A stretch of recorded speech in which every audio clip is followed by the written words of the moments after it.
Hello, and welcome to episode 32 of the DaebakCast. This is a weekly show where each week we bring K-pop topics to the table to talk about. Sometimes album reviews, almost always album reviews now. A lot of album reviews. Not always. Not always, but last 2 weeks we did only album reviews, so you can go check those episodes out and subscribe if you like that stuff. And yeah, as always, I'm joined by Nate. I want you naked. I was actually going to tell you to use that quote. You'll find out who said that today. Okay, and Andrew, who usually comes with 3 things prepared. Team Liquid won the International, and they got to take home $10.7 million. It's a lot of money. Understand it? It is. Like, pretty much, if you win TI, you're set for life, basically. So I'm happy. As long as you don't spend like an idiot and like buy a bunch of like Lamborghinis. No, the thing is though, they live in Europe, so they have to take taxes from not just Washington State, but from their local whatever country. Yes. Anyway, it's kind of pointless for me to mention this because by the time it happens, it's gonna be done. But this coming Monday, August 21st, there's gonna be an eclipse around the United States. For the US. Gonna be taking my driver's test in the middle of the solar eclipse. Wait, how is that gonna work? I'm not kidding. It's literally. How's that gonna work? You have to turn on. You're gonna have to turn on the lights. Yeah, probably. I bought 10 pairs. I bought 10 pairs of eclipse glasses because I'm gonna you should send me a pair, man. I don't have any. Because I'm gonna give it to like my friends. I'll be working, so. Come on, you have to go outside. This is gonna be the nice. I can see out. Yeah, but then he looks at it and his eyes get burnt. Yeah, you can't. You need special sunglasses. I'm not stupid. I'm not gonna look at it. Anyway, and then on a more serious note, well, one, it's my birthday, but two, more importantly, a couple of days ago. Saying a chuka hamnida. Saying a chuka hamnida. But more importantly, a couple of days ago would have been Risei's, what was it? What did they say? Like 26th birthday. Is what they were saying on Reddit. Yeah, so I don't know if that was Korean age or real age. Whose birthday? Risei from Ladies Code. So it's been Ladies Code. God, it's how many years has it been now? It was 2013. Like 2 years, I think. 4 years. Holy crap! I think.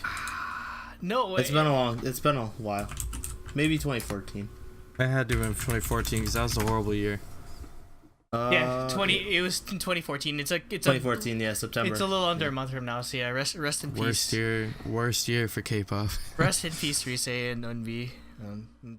Sort of happy birthday. Anyway, on to the actual reviews. Anyways, first topic.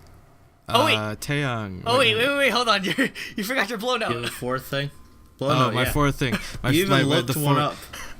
Yeah, I looked one up. All right. Every week I do the blow notes, and my quote from Tablo himself is, "No worry can stand taller than a friend who worries with you." I can't say. Me neither. I can't either because I have carpal tunnel. Rip me, because yeah. Anyway. Okay. Anyways, now Taeyang album review. White Knight. Take it away, Nate, with the track list. Yep. First song is White Knight. It's an intro that sounds exactly like what I'd expect from a Taeyang. It's an intro that should be a full song. It's an it should be a song. It sounds like I thought it was a song and then it just ended. Yeah, exactly. It was like a one of the PV. Yeah, so it's even got an MV for it too. Yeah, I guess that's the frustrating thing about this song is that I actually put this in as one of my favorite like your songs. Favorite song. Yeah. But it was pretty good. I was just like, wait, why did it end so quickly? Why? Yep. Like, to be I bet it was originally a full song, and he just cut it because he's like, I gotta have an intro. Like, what I'm thinking is though, like, to be completely honest, I'd actually prefer this as a full song compared to some of the other songs in this album. I wish, but no, this one is pretty good. And it sort of gives a bit of a tease. It's sort of like the tinges of like future bass electro style that some of the album has, but I'll get to that. Yeah, it gives you a hint in like what it's gonna sound like mostly. Mostly. Mostly. Like my reaction to this was like it was really good and really consistent. The album was. Like it had it feels like an album. It's not just like a it did feel like an album. Pile of songs. Yeah. Next is "Wake Me Up," one of 2 title tracks. When September ends. Which is like pretty standard Taeyang like slower pop song. This got one the wedding dress vibe. No, the next one has the wedding. Oh dress. no, not wedding dress. Yeah. I mean, I guess this one has a 4K MV. Does. Did you get to watch that, Nate, or not yet? No, I never actually got around to watching it. It's 4K OLED. I don't know. The MVs are kind of boring for me for both of them. They were just kind of standard. They were pretty generic. Yeah, spoilers. I took off 1 point for your concept because the MVs are kind of boring. Yeah. They're just basic, but I mean, I guess I would have done the same thing last year with Eyes, Nose, Lips, or in 2014, I should mean. But yeah. But I mean, at least that one was kind of like interesting, where he's literally burning a picture of his girlfriend. Yeah, he's burning some girl's picture in the background. Where this is just. It's just kind of him. It's not some girl. It was actually. That's literally his girlfriend. Wait, did he break up with her, or? No, it was just like symbolic. So then why was he burning a picture? But it's funny though, because it was before people knew she was his girlfriend. Oh, okay, so it's just for dramatic. Yeah, Min Hyorian. How would she have felt? Is like, okay, babe, I'm not breaking up with you, but I need to pretend I'm breaking up with you for this song. I swear. So I'm gonna burn a giant billboard of you. Yeah. Anyway, this one doesn't. I mean, again, it sort of has the same tinges as White Knight, of a bit of electric to it, but I don't know. I don't know. It doesn't really do it for me too much. It kind of sounds generic. Like they even have like the generic like sparklers sort of thing in the music video. Like, so. The MV was kind of boring, but I actually really liked the song. I thought it was pretty good, I guess, for a title track on the album. Where some of them I could see all of these I could see being a title track. Like I said, it's very, very consistent. Like they're all around the same quality, I guess, So yeah, I liked all the albums on the song. So spoiler alert. All the albums on the song. Album on this song. Yeah. All the songs on the album. I'm with Andrew. I thought it was a little generic, but it's not bad. It just didn't blow me away. Next is "Darling," which is the other title track, and it's a Taeyang ballad. Yeah, this gives me more like supposed shades to be of the Eyes, Nose, like Lips. the Eyes, Nose, Lips. Yeah. But I mean, ultimately, this is what Taeyang's sort of like known for. This is his bread and butter. So I mean, that's why.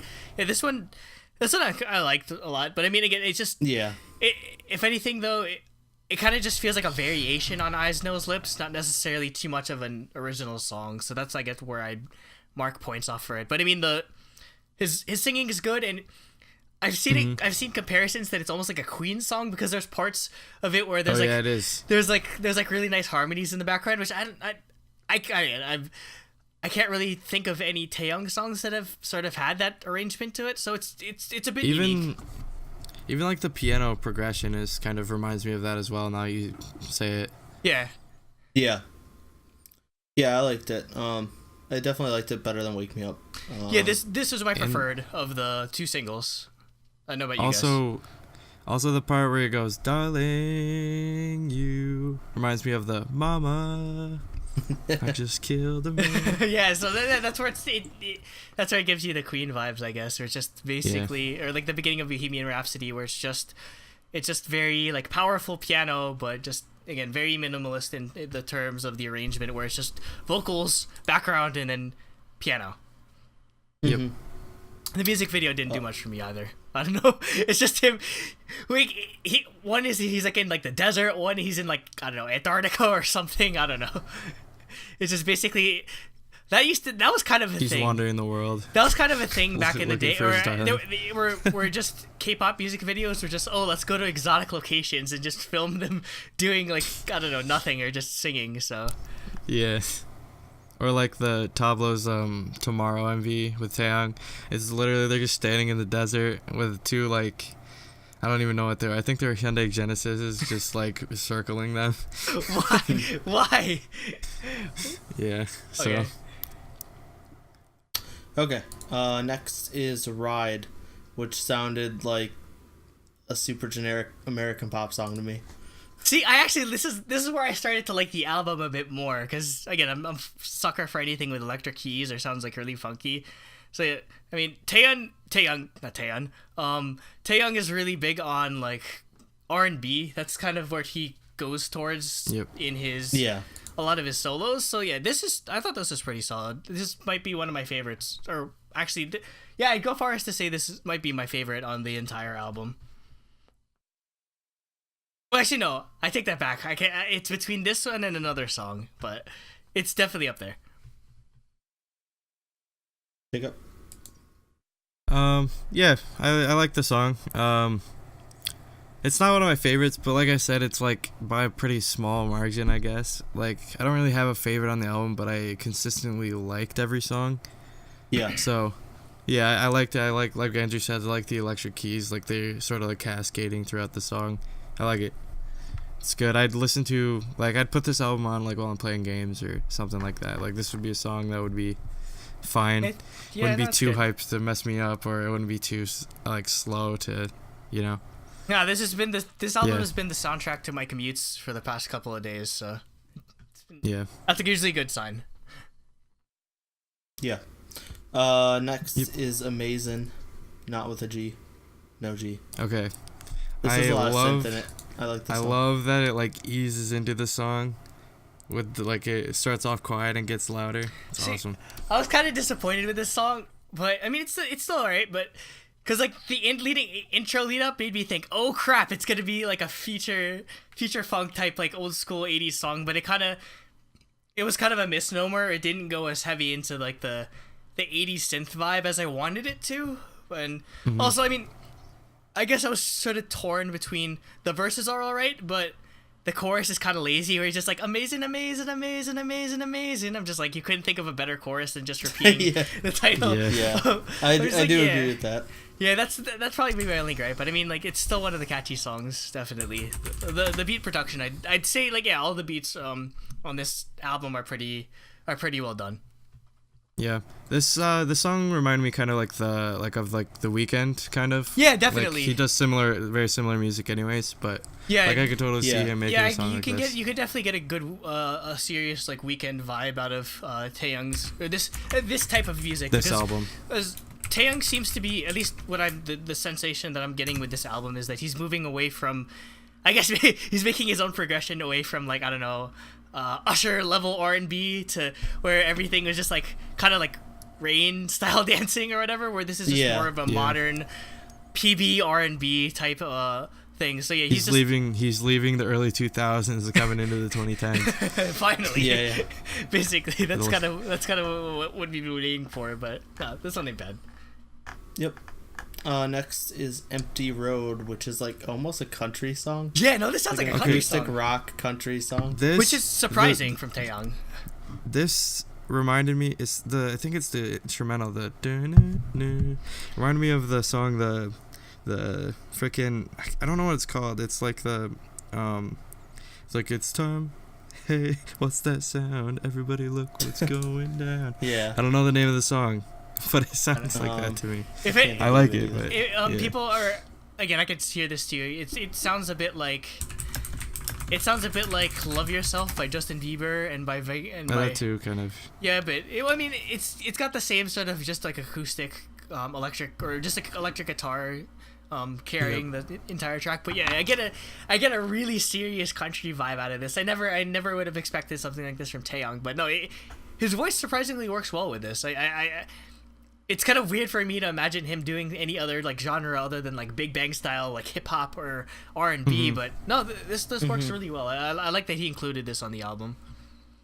Yeah, I don't know if I'd put this in country, more like soft rock, maybe a little like southern. I don't know, or I get the southern feel for sure. Or maybe like 70s, 80s rock, like Tom Petty and the Heartbreakers style, sort of rock, like Free Fallin' ish type of vibe. That's what I got from this. Yeah. Yeah. It wasn't bad, considering I don't like country but yeah, it's not really a country song. Next is Naked, which I quoted at the beginning of the episode. It's tropical house, and I liked it, but yeah, when this started, chorus, like I didn't think I was gonna like it, and then the chorus kicked in. Yeah, and it's like this is catchy as hell. Yeah, it was sort of an R&B sort of vibe, and then it really kicks into when the chorus kicks in. They got like the future bass drums and the trap drums in the background. So I was like, whoa! And I'm kind of surprised that Taeyang would do a song like this. Like, this sounds like something that J Park would do, not Taeyang. I mean, they're sort of the same sort of thing. Where, okay, their whole thing is that they're sexy and they take their shirts off or whatever. Which I kind of regret that I'm not going to a Taeyang concert now, because again, I want to see the reaction of people when he just rips his shirt off. I have a bunch of little girls. With a 27-year-old Korean guy saying, "I want you naked." Wait, he's only 27? I don't know. I'm just guessing. I don't know. No, I think he's older. I think he's at least 30. Yeah, they're almost 30 at this point. I'm probably. Pretty sure. So, but no, if anything, actually, yeah, I'm pretty sure he's probably gonna, like 90% of the show. He's probably not gonna have a shirt on. I can already like imagine. He is 29, so he's 1 year older than Soshi. Okay. Far off. But despite the sexual nature of the song, this is catchy. I like this. I don't know if I could play it in like my car or whatever without getting the wrong idea. But okay, like if it didn't have the chorus. Yeah, you definitely want to play this on repeat when you're taking your date home. Yes, totally. Totally, you're not gonna get any. Totally obvious subliminal messaging. You're not gonna get any mixed signals. It's 100% subliminal. They will never notice, but. Yeah, this song is truly it's truly Daebak approved for dates. And last but not least is Tonight featuring Zico. So to me, this was another like pretty standard Taeyang song, but then Zico comes in and makes it amazing. He killed his verse. He killed it. Oh my god. Yeah, exactly. Like he always does. Have they worked together before? I don't think they have. I don't think so. But I think Zico's only done like works with Mino before. But I mean, like, why didn't we get this sooner? This is amazing. Like, not the song amazing. Speaking of which, we need Zico on the next Epic Eye album. Dude, I bet he would be, honestly. I wouldn't be surprised. Don't get my hopes up, because if it doesn't happen, I'm gonna be really disappointed now. But well, think about it. Half a Cloth Eskimo is in the freaking high ground, and Dean and Zico are in freaking Fancy Child or whatever. Yeah, that's true. That's true. Nah, but anyway, this song was again, it's between this and Ride for my favorite. Like I like the vibe of this song. Again, it's got a bit of that, like, I don't know, R&B, not necessarily PB R&B all the way, but yeah, it has a really nice R&B vibe, and I like the sort of guitar riff that they have going in the background. So yeah, just a really chill song, and it serves as I like it as the ending track as well. It seems to bring the album out on a high note. Yep. Yeah, so, it's my favorite song, but mostly because of Zico. Yeah, it's the one feature on the song. It changed it up, yeah. It's the one feature on the entire album, but it's probably like the best. Like it definitely is what enhances the song. You don't get sick of any features or whatever. I wish there were more features, because Taeyang works really well with others. Yeah, I agree. I'm surprised there wasn't a G-Dragon feature. Yeah, well, like that's what I was about to say. Like on his last album, Rise, my favorite song on there was "Stay with Me" with what she did with G-Dragon. And I mean, on his first album, he had him on "I Need a Girl," so. Mm-hmm. Yeah. I was pretty surprised too, and I agree. I think I would have liked the album. Like, I don't hate the album. I think it's good, but I think I would have liked it more if there was more variety. Because to me, a lot of it was just like standard Taeyang. But like, if he had some features thrown in, I think it would have spiced it up. Yeah, that definitely would. I mean, like, I don't know, maybe this is my problem lately, I don't know, or maybe this is just K-pop sort of thing where I didn't really like the title tracks or the singles or what got MVs, but I loved a lot of the album tracks, which, I don't know, it leaves me sort of, like, confused about, like, or it leaves me sort of, like, lukewarm on how I should receive the album, because it's just like it kind of feels like they're. Well, I mean, I understand why they're promoting like "Wake Me Up" and "Darling," because again, "Darling" is like every Taeyang single is literally like Eyes on His Lips song. Yeah. Yeah, basically that's his bread and butter. But again, it would have been with how much he seems to be like moving his sound in a new direction. It would have been nice to get like MVs for this as well. I mean, who knows? They might end up doing a additional MV, because I mean, with G-Dragon, we're getting an MV for Bullshit.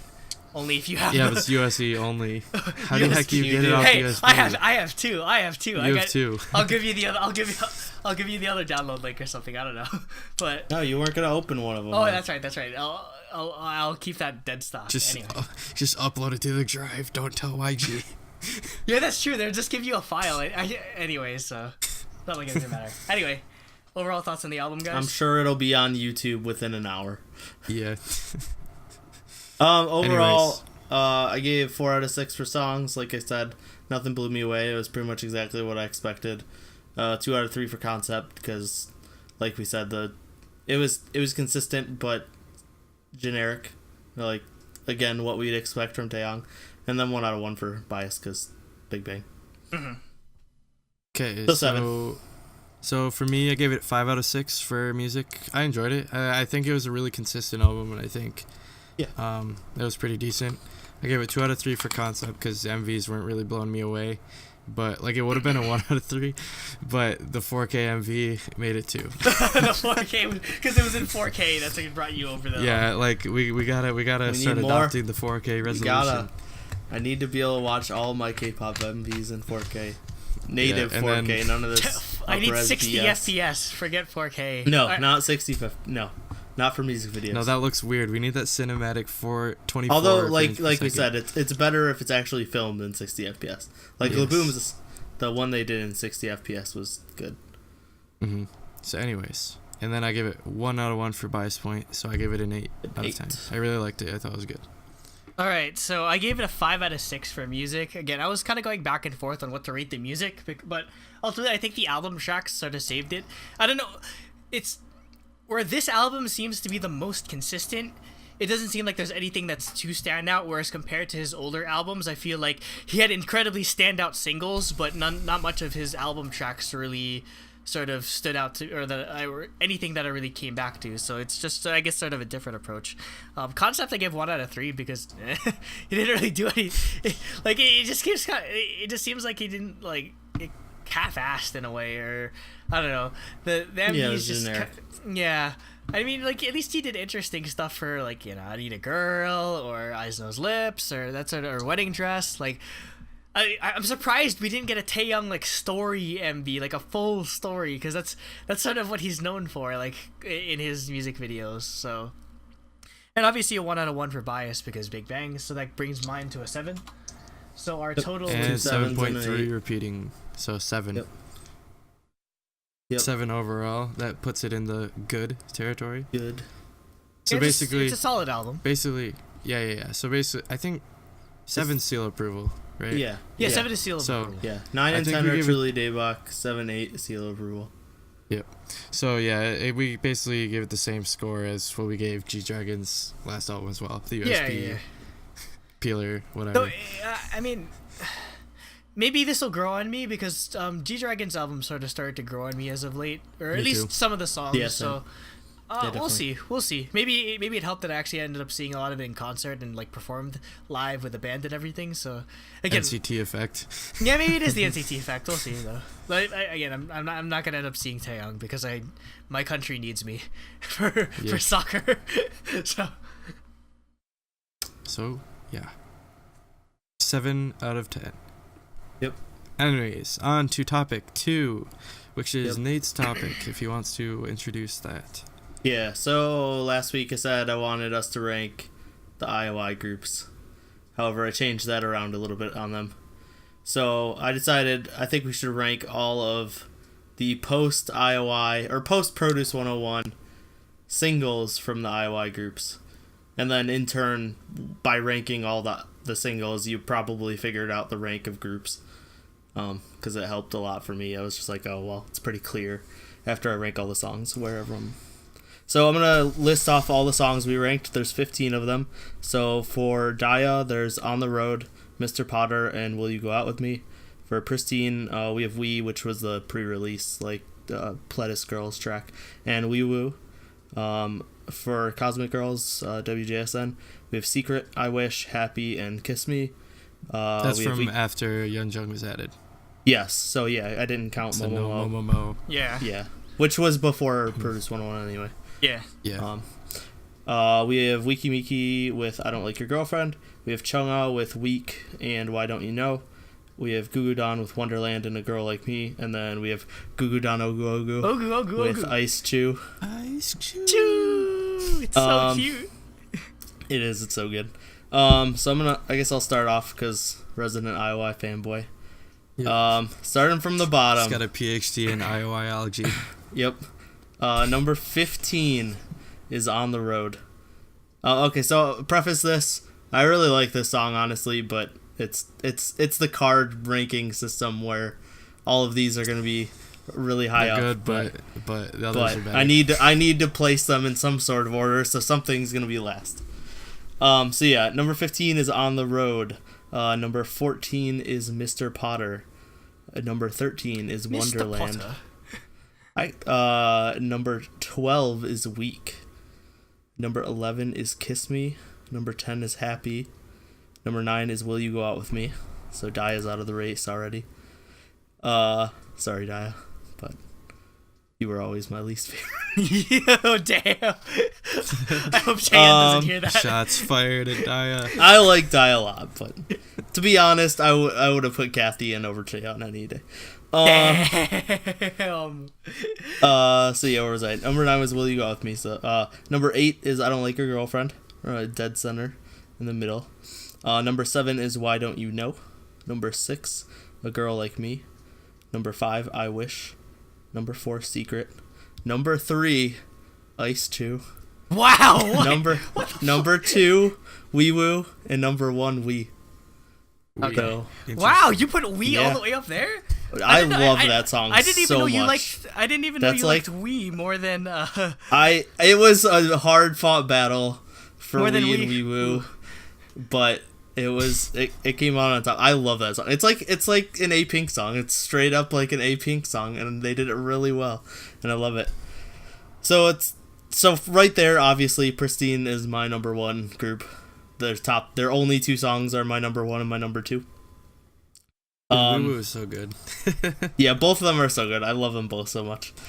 Number 2 I put as Uju Sonyo because they had number 4 and 5 on the list. Then I had Chungha, Wiki Miki, Gugudan, and Daya. But that's like in the middle there. Like for me, Pristine for sure is number 1, and Daya for sure is number 6. But the other 4 are pretty interchangeable. Like they could be any day of the week. I could like one of them over the other, like in terms of their singles. Yeah, I'd say for now these ratings are what we sort of feel in the moment because honestly, it's gonna change obviously. Yeah, we have 3 Daya MVs coming out in the next like day or 2, and then we have Pristine next week. So it's like me with Twice and G-Friend. I always flip flop them, which I like. Yeah. So yeah, like we got more stuff coming out constantly. I can't wait for Pristine. I'm so excited. So yeah, that's mine. It was I don't even know how to justify any of this. It's just how I felt. Ice Chew's so good. I love that song. It's so funky. I had to put it that high. I don't know why. I knew you guys would be surprised that I did, but I love that song. Actually, I wasn't surprised that Ice Chew was so high. Was number 3. I'm not surprised. I knew you'd be surprised. We was my number 1. I kept going back and forth there. I couldn't. I was like, I just had question marks next to both of them. I was like, I know they're 1 and 2, but I don't know which is which. We and Wee Woo. But We came out on top today, at least. Just combine them subject to make Wee Woo. Wee Woo. Yeah. You just call it Wee Wee. And then my bottom stuff was pretty interchangeable too. Like, I really like On the Road and Mr. Potter too, and Wonderland, but I felt like they were pretty clear on the bottom. And then Weak, I don't know why. I just, in terms of what Chang'e can do. Like, I think it showcases her vocals well, but it just didn't blow me away, I guess. So that's why it's kind of far down there. It's a ballad, exactly. It's a ballad. Okay, I'll let you guys go on so I don't rant for hours on IOI again. Okay, who's first, me or Andrew? All right, I'll go. Okay, so Andrew. Number 15 for me is Mr. Potter by Daya. I don't know. I kind of expected both of you to put Wonderland last for some reason. Everyone hates that song online so much. I like it. I do too. It's 13, but I like it a lot. Yeah, I mean, like, mine, again, I have it higher than you guys do, probably. I'll get to there, but okay, like, so Mr. Potter's last? Yeah, I mean, like, just spoiler now, like, Daya's pretty towards the bottom. I mean, like, I don't know. Daya's probably pretty towards the bottom for all three of us. Yeah, I don't know. I don't know. It doesn't seem like they're doing, compared to the other groups, it just doesn't seem like it's much as interesting. It's MBK. I mean, yeah. I'll just blame MBK. And then number 14 is On the Road. Say again, Daya. So flip-flop from the same as me. Number 13 is Kiss Me by WJSN. Again, like mine is weird because I have some of my groups I have like favorite songs from, and then some of the groups and they're also at the bottom. Well, that's how mine was. Like Gugudan, Wonderland is third from the bottom, and Ice Chew is third from the top. So like, yeah. And then a girl like me is right in the middle. Mm-hmm. So yeah, again, Kiss Me was just it's a different direction than what the WGSN I usually like, and also it's just basically a CF, so I don't know. Yeah, it's a CF, I mean. Okay, number 12 would be Wonderland. It was a good CF. It was a good CF, but yeah. 12 is Wonderland. Again, I didn't really like this style of Gugudan, because it didn't really do much Yeah. Did they really have to? Did they really have to for this song? Yep. Number 11 is Happy. Because, yeah, again, like I said, it's not necessarily one of my favorite Wuju Sonyos. Wait a second. Where am I? 15, 14, 13, 12, 11. Okay, number 10 is Ice Chew by Gugudan Oguogu. How dare you? Like, so it's not bad. It's just that, like, compared to other songs. I just like how funky it is. I think it might have to grow on me. This might be a flexible position. Possibly moving up. Then number 9 is Will You Go Out With Me by Daya, which is probably the only, like, okay, this style of Daya I don't mind, because at least it's sort of interesting this is in my opinion, it's easily Daya's best song. And it's kind of interesting because I don't know if we could add this to the list, but if I were to put the Daya subunit song that came out today, I'd probably put that in my top 5. That's actually, it's pretty good. Okay, I haven't even listened to it yet, so I'm surprised you haven't listened, because like I actually liked it, because maybe it's because it has like an 80s aesthetic and I'm a sucker for anything nostalgic, but it's a lot funkier than like even this song. Okay, I'm gonna. Yeah. Make sure you listen to it. No, we need to pause for a second. What? Simply K-pop just uploaded a performance from today of Soya on Don't Say No. Why did she perform today? Okay, whatever. Wait, so SM can't do Soshi promotions, but they can do Soya. But Soyeon just went on Simply K-pop and performed her solo today. Are you sure this isn't like a re-upload or anything? Or this is 100% from today. Okay. I don't know. That's gonna be my topic next week. The SNSD promotions debacle. Anyway. Okay, so back to your number 8 is We by Pristin. Again, not bad of a song, but again, I preferred Wee Woo better, so I'll get to that later. Number 7 is I Don't Like Your Girlfriend by Wiki Meki. Again, it's got number 7. I'm surprised. Like, it's of the songs that like I hate where it's all like messed up. This isn't the egregious of it, and again, wearing Celtics jerseys, USA jerseys, and New Jersey jerseys is what. I'm sorry. Okay. If you want Andrew to love your group, just show to New Jersey, United States, and Boston. That's all I need. Like I will give you a 10 out of 10. Like if every lyric is just like New Jersey, Celtics, Boston. I don't know. Second tangent. Hyoyeon also performed and Pristine. What? So, Wannabe? Yeah, Hyoyeon performed Wannabe and Pristine did Wee Woo on today's episode of Simply K-pop. Are you sure this isn't like a pre-recorded episode? And EXO CBX Hey Mama. What the? This can't be real. This can't be. No, they're all marked as today. The date? Yeah. There's no way. And Card but Card is there. Like Ola Ola is there. The new Vix Ravi or the new Vix song. I think Why was is there. SM sending all the Samuel songs? is there. So Samuel was there. So yeah, it has to be today. Okay, but I don't know. Christine, Hyoyeon, and Soyeon What were there. Let's keep going. Okay. All right, where was I? I was at I Don't Like Your Girlfriend. Number 6 is Wee Woo. Again, this is my favorite of. This is my preferable of the pristine songs. Number 5 is Why Don't You Know by Chungha. Again, I had my gripes with this song, but I still like Chungha enough that I kind of listed over some of the other songs. Number 4 is A Girl Like Me by Gugudan. Okay, so if it wasn't for I put it up here. I have it up here in terms of potential or. Okay, I'm banking on the fact that... I listen to the song all the time. You know, I'm banking on the fact that Gugudan is going to keep a similar sort of style instead of just reverting back to the Wonderland sort of style of song. Yeah, I think they're going to keep trying different things. Because if it's like that, I mean, I won't listen to it, but this definitely, and also, yeah, because Mina's vocals are addicting. I love Mina. Anyway, that was number 4. Number 3 is Weak by Chungha. Again, that's, again, I love Chungha's vocals. I love, again, this sort of almost Boa/Taeyang vibe that I get from her in this song. And again, I easily like this song more than even Why Don't You Know, even though Why Don't You Know had a tropical vibe, again, she can pull off the ballad very well, which is, again, surprising to me. Maybe because I'm not as exposed to her as I should be, considering I haven't watched season 1 yet. But did she do any? Wait, did she do any ballad songs for concept or for the group evaluation or the position evaluation? No, position evaluation. She did dance. That was Bang Bang. Yeah, so basically, she never got to showcase a ballad other than When the Cherry Blossom Fade or. She sang "Shake That Brass" with Amber once. That's not a ballad. Yeah.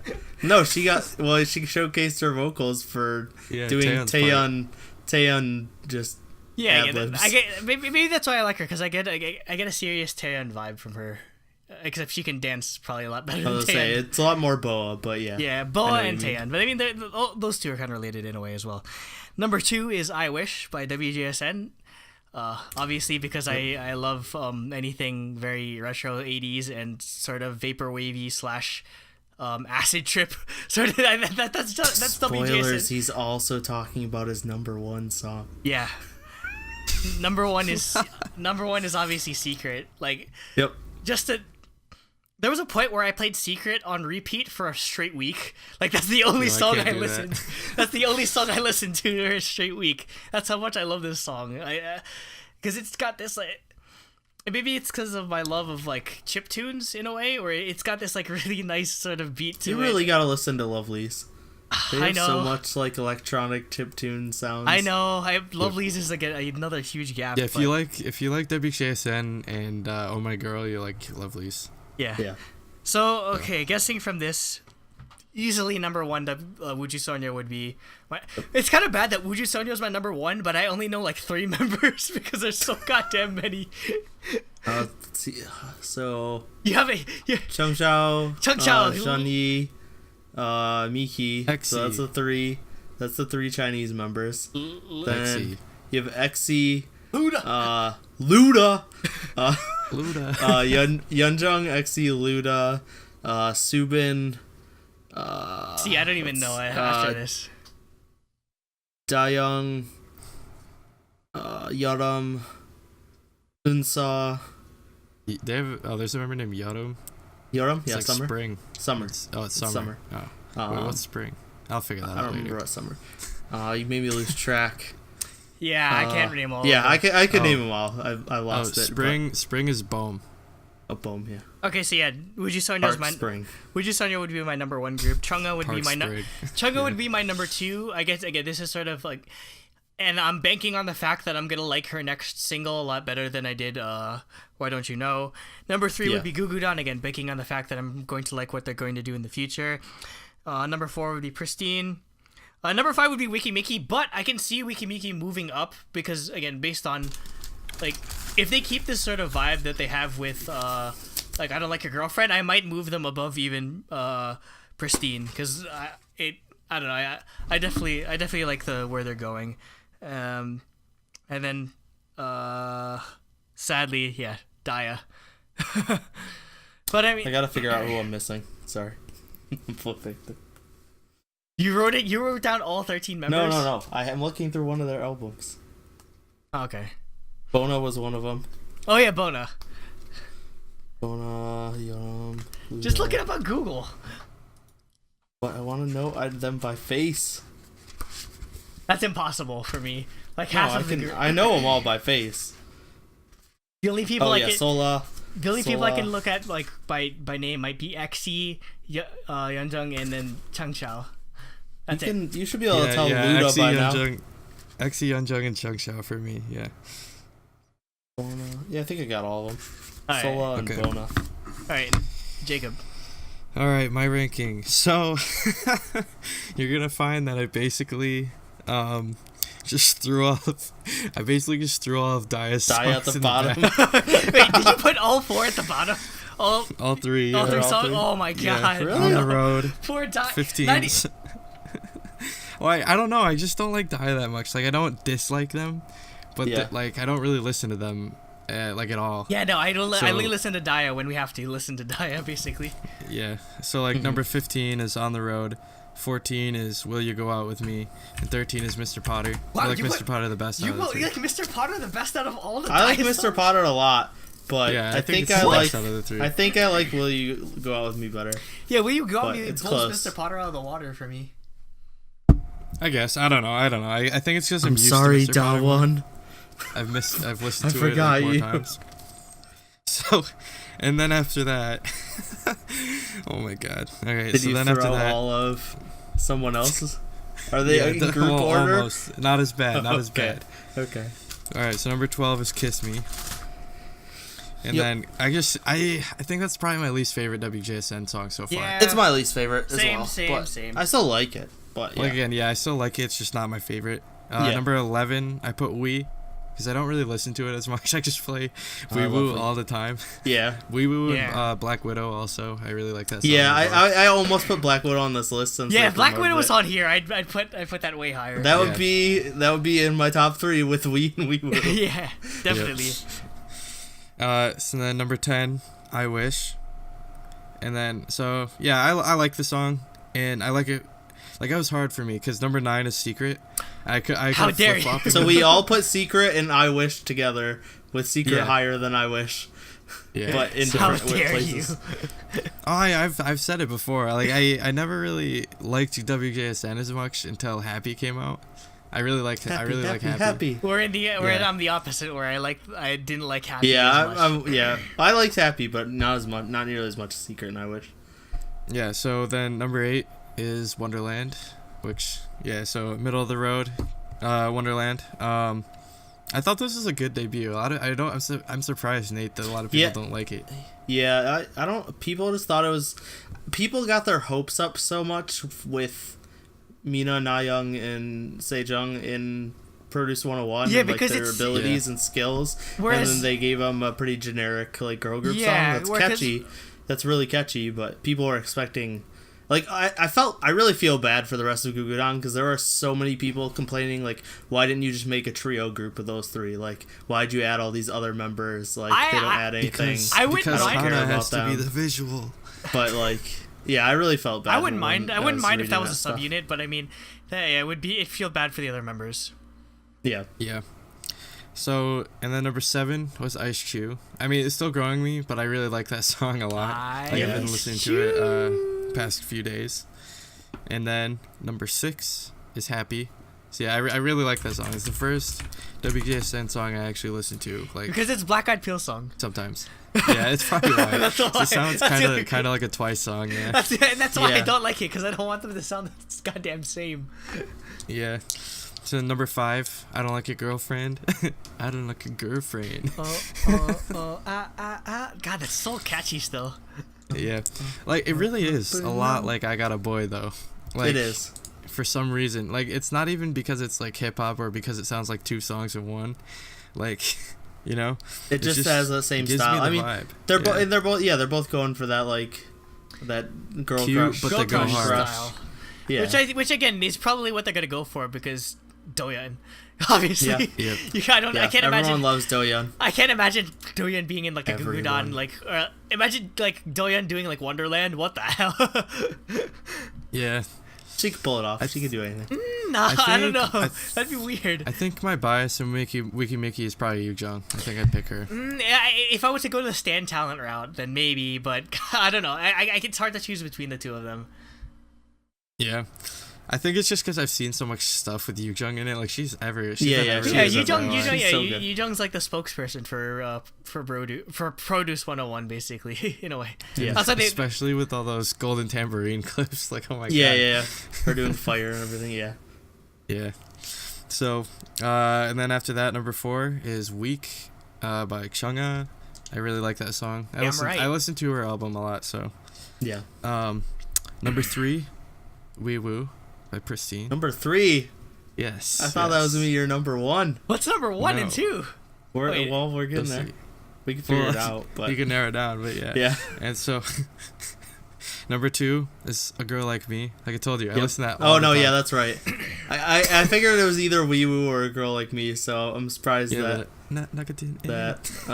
our last. Yeah, the top 3 I listened to. Like I still have those on my playlist. Yeah.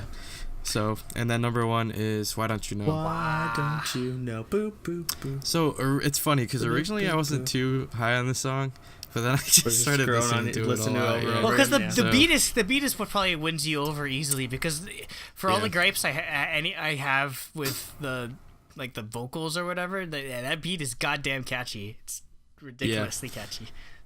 So my overall ranking is, this is based upon feeling, not exactly like my sort of like song order, I guess. So 1 I'd put Chungha, and then number 2 is Pristine and Gugudan because I like them equally. I really like them. And then 3 is Wiki Miki, and then 4 is WJSN, and 5 is Daya. Wait, 6. Well, yeah, 5, because you did 2. Yeah. Yeah. Well, I mean, I like the rankings. Like we said, will probably move around for all of us, and let's there's gonna be new stuff. Chungha's also my IOI bias, so that also helps. We'll revisit this in a year or so. Yeah, I was gonna say, we're definitely gonna revisit this when there's like 50 songs to rank, because there's IOI releases like monthly at this point. We'll have to rank albums instead or something. Yes. And for me, like obviously, like I said, On the Road's on the bottom, but I could literally sing any of these songs. So I have an IOI playlist where I just shove any IOI branch. That's probably gonna be me with Wanna One. Okay, and just listen to it all the time. Yeah, and then when Wanna One kicks the bucket, we'll have to do the best Wanna One offshoot groups. Okay. So yeah. That's our ordering of who's the best IOI derivative group. Yep. In our opinion, each of us. So, I guess we can go into topic 3, which is Andrew's. It's a bit different, but yes.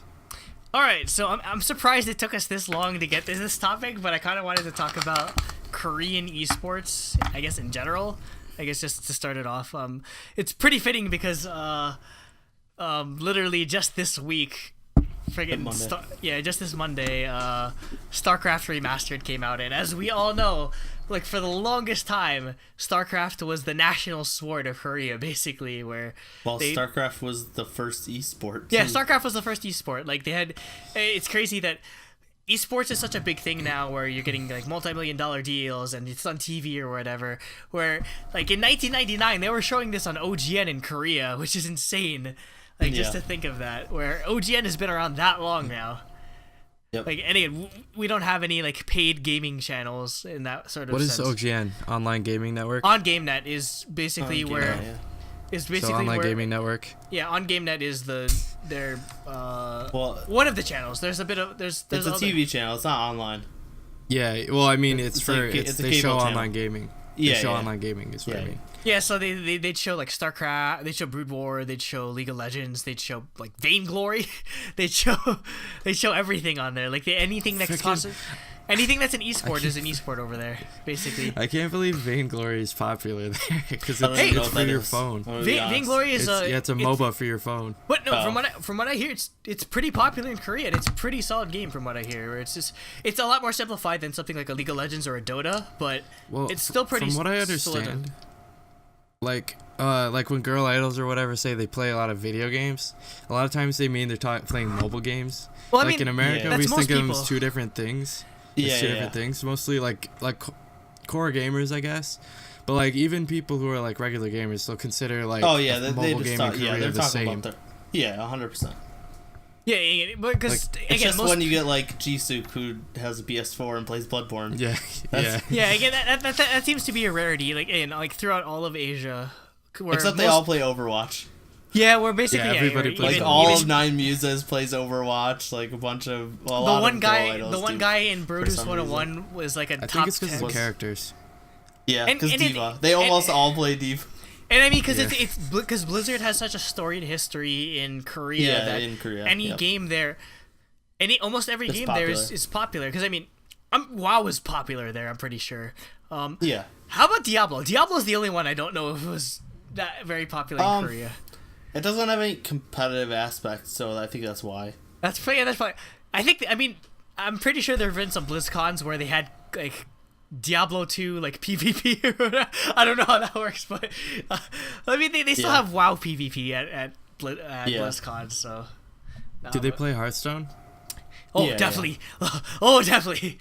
I mean, anything Blizzard pretty much is popular over there.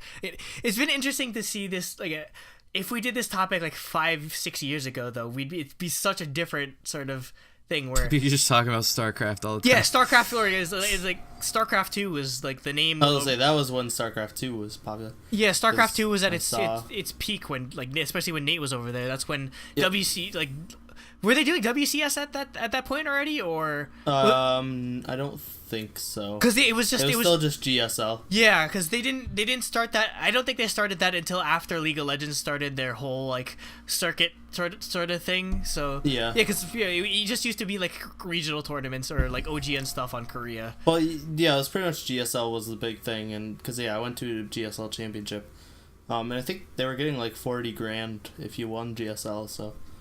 And there was pretty good. It was like back one. Then, that is. Yeah, it was like one a season. So. Because I watched a like 13-year-old kid win it against MVP, like one of the best Terran players in the world. Well, I mean, a 13-year-old kid beat him. Oh my god. He was like really young. He was the youngest person to ever win like a big StarCraft tournament. I think. I was like, well, he paid for college. Yeah.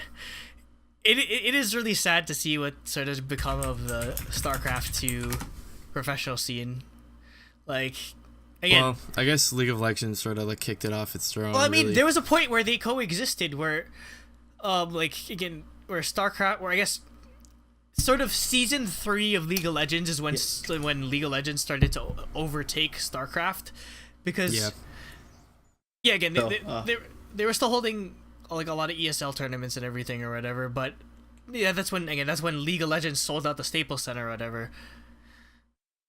Okay, so it was Life, Lee Seung Hyun. He was born in 1997. So he's a year older than Jacob. Wait, 1997? Yeah, he's a year older than me. Yeah. So I was 12. So 2012. Imagine me when I was 12 winning StarCraft 2 in the world stage. Yo, how did a 13-year-old have and like that high year? APM?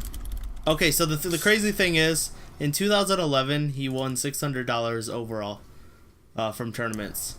In 2012 he won $122,000. Wait. Oh my god. So his name is Lee Seung Hyun. Yeah, Lee Seung Hyun. He has the same name as Seungri. Oh my god. Life. He goes by Life. But again, it's sort of sad to see what happened to the StarCraft 2 professional scene. It's just again it's dwindled a lot. I think it might revive a little bit from remastered. So that's the thing is though, this is not a huge way. Remastered. Remastered. Here's the StarCraft in general. Here's the question that people have been posing, especially because. Is StarCraft Remastered going to be able to build a following outside of Korea? Because again, Oh, probably not. Yeah, because that's so the problem. either. Because I mean, like people talk fondly of Brood War, but usually people talk fondly of Brood War in Korea, where Brood War was a national sport for almost a decade. So yeah, like again, it's so interesting though how like everyone's just starting to slowly trickle back down to Brood War. The other thing is though, Brood War is a lot more mechanically demanding than StarCraft. The skill ceiling is way higher. Yeah, that's why again, like a lot of Korean, like the highest or the best Brood War players, not all of them were able to easily transition into StarCraft 2 because it's just very different. It's very different sort of game. I mean, Nate, I'm sure you'd understand that better than I do, having played StarCraft for way longer than I have. Yeah, it's completely different. Most of them didn't do nearly as well. Like all the legends never really I mean, part of that is they were old. I mean, yeah, that's the thing. eSports people, they were in their 30s at that point, so all the newer players that were winning were in their teens.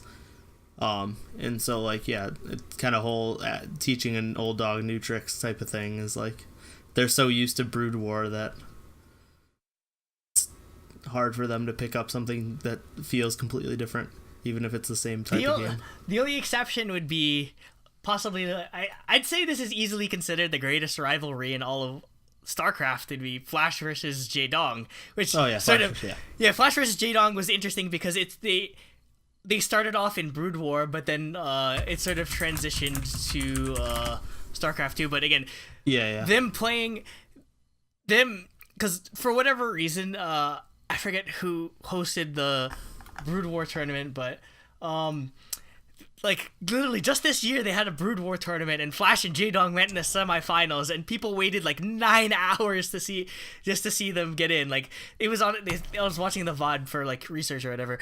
It was on it. The game started at like 7 o'clock at night. People are there till like since like 9 in the morning or whatever. Because that's how storied this rivalry is between Flash and Jaedong. They're just some of the best StarCraft players in the world. So. Yeah, it's either Flash and Jaedong or Boxer and Yellow. Yeah, those are the two like big rivalries because Yellow always lost. He was forever second place, unfortunately. Yeah, I'm not really. He's on a lot of variety shows actually. I feel like being second all the time is worse than just flat out losing sometimes. Yeah. Because you're always like, I know I can get first, but I just can't. I can, but I can't. Mm-hmm. Also, they had for military enlistment, they had an Air Force pro team, so that all the pros could keep playing during their military enlistment. Wait, did the Air Force did the Air Force team compete in the what was that team competition that they had? I forget the name, but because there was a team competition where Evil Geniuses and Team Liquid shared a roster. Oh yeah, that was a part of I think team like GSL Team League. Yeah, which is amazing. Yeah. Again, considering they didn't that wasn't really that all too common, especially in StarCraft is mostly just like a they just didn't have enough players in Korea to form one team each, so they just joined together.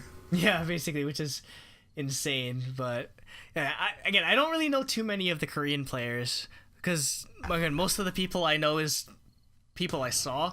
Like the only time I've ever watched a StarCraft event is at 2013 New York Comic Con. They had an ESL event like on the show floor, and I got to watch Naniwa play a game. Like he was the last non-Korean left in the tournament. Everyone else was Korean. So yeah, is that person Japanese or American? No, he's Swedish, I think. Yeah, Naniwa's Swedish. Yeah, so. Well, I was just assumed he was Japanese. His name was Naniwa. Naniwa, like, yeah. Nani? Naniwa. Yeah, he's Swedish. But no, it was so insane getting, again, this was my first like exposure. I'd have heard of StarCraft at that point, but it was my first exposure to it really. Like, again, I didn't really like understand too much, or like besides the basics of your base is getting destroyed, or construct more pylons or something. But I still have no idea how to play StarCraft. Yeah, it's pretty complicated if you're trying to. Oh, okay. So that was actually Pro League that they joined together. Okay. So it was a separate team. EG Liquid. They formed combined player rosters in order to compete in Pro League. Was Huck on there? Was Huck on the team, or was that before? No, Huck was inactive at the time, I guess. Okay. It was Hero, Taeja, Oz, JYP. Taeja's probably one of the only people I know. Yeah, there's someone named JYP. His name is Park Jin Young. That is his real name. Yeah, that's hilarious. So he goes by JYP. I'm assuming that's why not. I was assuming that was why he named himself that. Yep. It's the same. Yep. Same name. Why not? But it was such a surreal experience to go, because the stage like you could go around to the back and you could see like a practice area for all the players, and just seeing like how fast they were on a keyboard again. Like professional StarCraft, they have ridiculous APM. Oh no, it was insane. Yeah, no, and the whole setup for the finals was insane. It was in this like really, really fancy theater in Gangnam. Okay. Like, what is APM? Is it like altercations? Actions per minute. Okay. So pretty much how many different things you're doing at clicks and keyboard presses you're hitting. Yeah, because like in Overwatch, Diva was a StarCraft player, and she says to raise my APM. Yeah, exactly. Yep. Yeah, because in Overwatch lore, Diva was a former StarCraft professional, so. Yep. And then she was recruited by the military. They recruited all the pro gamers to pilot the mechs, because they obviously have experience. Who would be better to pilot them? I mean, exactly. A pro gamer Diva, but again, like I guess she's also a K-pop star. Yeah, that's also a K-pop star. Why not? Why not? Everyone is. So yeah, transitioning, I guess, more into League of Legends. Again, it's amazing to see just like how much money is infused into the Korean esports scene, where you have Samsung has a team. Oh yeah. SK Telecom has a team. Or SKT, yeah. I don't know if LG actually does have a team. LG used to have a team, or I don't know, but like Korean Telecom, KT Rolster is a team. Yeah. You have KT and SKT. Yeah, that's right. They call it in League of Legends, in LCK. Basically, they call it the Telecom War. Whenever it's SKT versus KT Rolster in the finals. Yep. Yeah. So yeah, or. You have Jin Air. You have a freaking airline sponsoring a team. Jin Air Green Wings. It's so insane. Like all these all these just like big name literally Chibble companies that have money in esports. Though it makes sense though that it's the companies and then the name of the team, because it's like that for normal sports too. Yeah, there's like the LG Twins and whatever. Yeah, exactly. All their baseball teams are LG Twins and that type of stuff. Yeah. So they're used to that in traditional sports as well. But I used to watch a lot more Korean League of Legends, because how I first started getting into like professional League of Legends was during my winter break. In 2013, I'd watch OGN, because before they had instituted like spring split and summer split, there used to be a winter split in LCK. So during my break, I'll just wake up either early, or I'd stay up till like 6 a.m. just to watch all the OGN games, and that was when Monte Cristo and Doa were still the casters for like They're two well-known personalities in OGN, but and then that's where I first, I was already into K-pop by then, but it was so insane, because this is how like I guess low-key it was. During their commercial breaks, they just play K-pop songs. That was where I first heard Crayon. That was where I first heard, They played I Got a Boy during then. I was so, and like the Twitch chat was so hype. So hype. Like everyone was I got a boy on my chin. I bet they're all like spamming that. No, everyone was spamming I Got a Boy chicken. Yep. Yeah. Chicken. and I Got a Boy N-word, because it's Twitch chat. Anyway, but no, I missed that though. Because there's no more winter split, so I never really get a chance to, and I don't have winter breaks anymore because I'm not in college anymore. Yeah, I watched LCS last year, and that's it. It's hard to keep up with LCS. Casually watched it too. I only watch Team Liquid nowadays because it's suffering. But anyway, God, like Korean League of Legends is on such a different level to like everyone else, where like they take it a lot more seriously. I mean, not necessarily. Not that people over here in the West don't take it seriously. It's just that they're a lot. Well, that's why they're so much better. Is because they're like, I'm gonna sit down and I'm gonna train until I get this perfectly they actually right. train. You know. Yeah, and I mean, it was considered like a respectable profession way before it was ever considered a respectable profession here too either though. And when we go to Korea, I need to see some type of like esports final, because they hold it in like the best spots where like they have I don't know if they still do this, but they have sometimes they have the LCK final like on the beach, like straight up they build a stage on the beach and they have like 10,000 people show up. Yeah. Well, that was the thing in that Blizzard just put out like a little small documentary about StarCraft 1 and like Korea and stuff, and they talked about one of the tournaments in like Busan on the beach for StarCraft 1 had like 200,000 people attend. That's crazy. That's so cool. This tournament. Yeah. Like, it's whenever I hear about it, it's either there or at the Korean War Memorial something. I don't know, like some venue in Seoul, obviously. But yeah, no, they were selling out stadium again for the League of Legends Season 4 World Final. They sold out the Olympic Stadium. Olympic Stadium, which is what, like almost like 80,000. Yeah, something ridiculous. They're selling out football stadium sizes just for League of Legends, and again because there were two Korean teams playing, so yeah, that's why it was. It was Season 4 World Championship for LoL. No, it was Samsung Galaxy, because this is when they still had two teams. It was Samsung Galaxy White. Yeah, they have white and black. Yeah, no, blue. It was Samsung Galaxy White and then Samsung Galaxy Blue, but then they made it. Oh. Yeah. I knew they had two colors. Because that was back when because they used to have sister teams in League of Legends, but then after a certain point they banned having two teams, so they had to consolidate. So they had to combine them. Yeah, because there used to be like a Zubu Blaze and a Zubu Frost, or Najin White Shield or Najin Black Sword or something they like LCK teams just, or like Korean like League of Legends teams had such the coolest names. I mean, I don't exactly know how popular Overwatch is there competitively, but I know they do have like the best. They have the best players over in Korea. Yeah, watching on the World Cup on Twitch and stuff like that.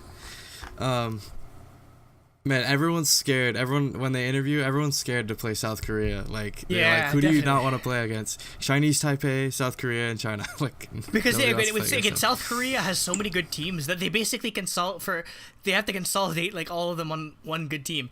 Though again, that's sort of the detriment, because Overwatch League, there's only one Korean team, so like it might be a League of Legends situation where Korean players have to play for an American team. Other teams, yeah.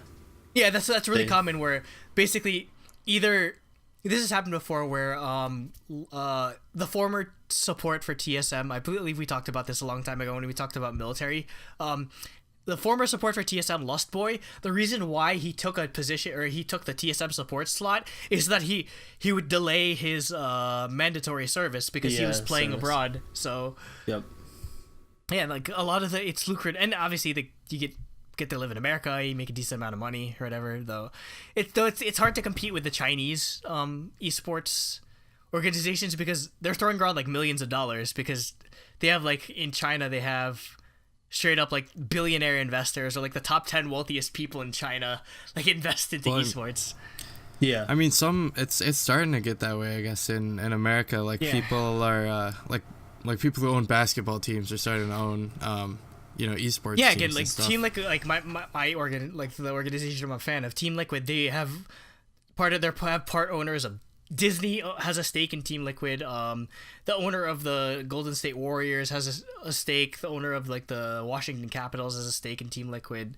Magic Johnson, like again, a lot of like really famous people have There's that picture of Magic Johnson wearing a Team Liquid jersey. It's so insane.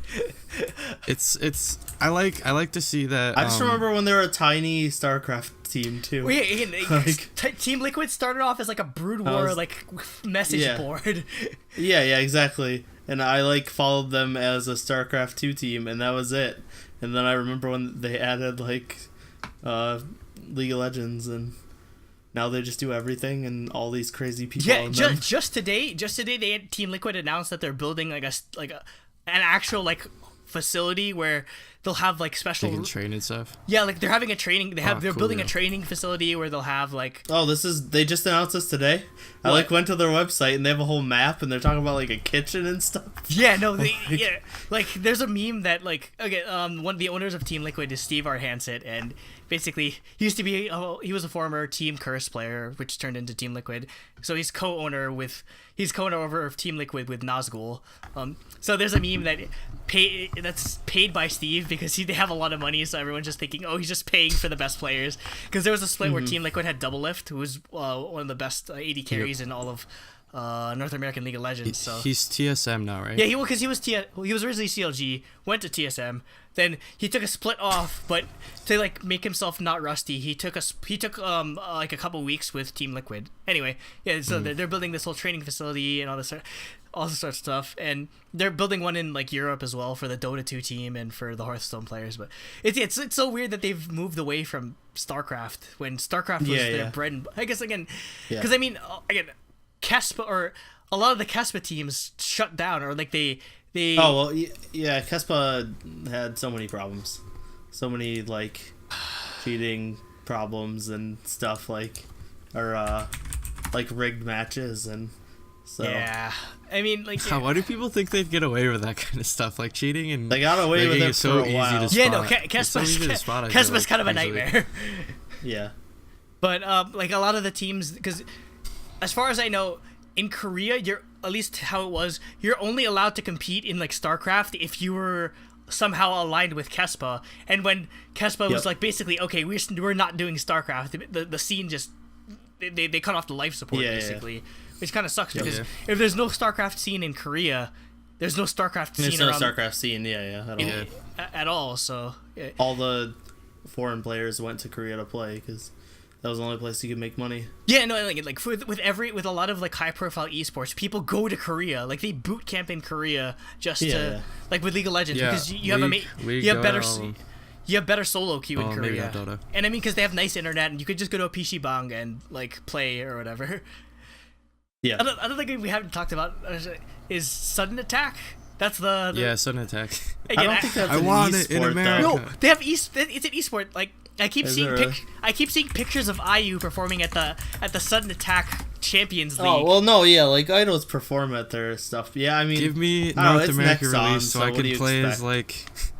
Give me North American release so I can play as like Tiffany and just shoot people. That's literally all I know about. Is I found out about it because of Twice. But it's interesting to see that more because Korea isn't really known for its shooting game or like FPSs. It's usually just like strategy games or whatever, but they're slowly starting to get there. Yeah, they're slowly. Well, Overwatch is gonna help with that. Well, yeah, as well. Overwatch definitely because again, Overwatch is not as intense as like most FPSs where you just need to be like. But I mean, MVP sent a Korean CS:GO team to a major one time, so they're slowly starting to get there. Again, it's really hard for them to qualify for anything because again, it's just. You can't really get that much good. It's not their stuff, you know. It's really hard to get good practice for CS:GO in Korea, I'd assume, because most people are either playing Sudden Attack or some other strategy game that's not. Maybe Lawbreakers. Well, they also have Counter-Strike Nexon that they. Yeah. Made oh for yeah, they have the recently. weird free to play. That's the thing. They have a lot of unique free to play versions of game. Yeah, like they have a Need for Speed game that's only in Korea and it's free to play. It's weird. I honestly I'm curious to see if Lawbreakers does better because it's published by Nexon. Like if it does better. I mean maybe, but is PUBG popular in Korea? Because it's I don't know. It's Blue Hole. It's a Korean studio. It's literally a Korean studio, which is so unique. But again, I don't know. Yeah, it's made by the same people who made Terra, which is an amazing Korean MMO that I played a lot of. I think I never really gravitated to Korean MMOs because, God, they're so grindy. I don't have time for that nonsense. Well, for most of the time when they localize it, they make it less grindy for... Yeah, like we were like with MapleStory. I had my whole topic on MapleStory, so... Oh, God. But yeah, I guess you're sitting there grounding for hours on a 2D game. You're like... Yeah.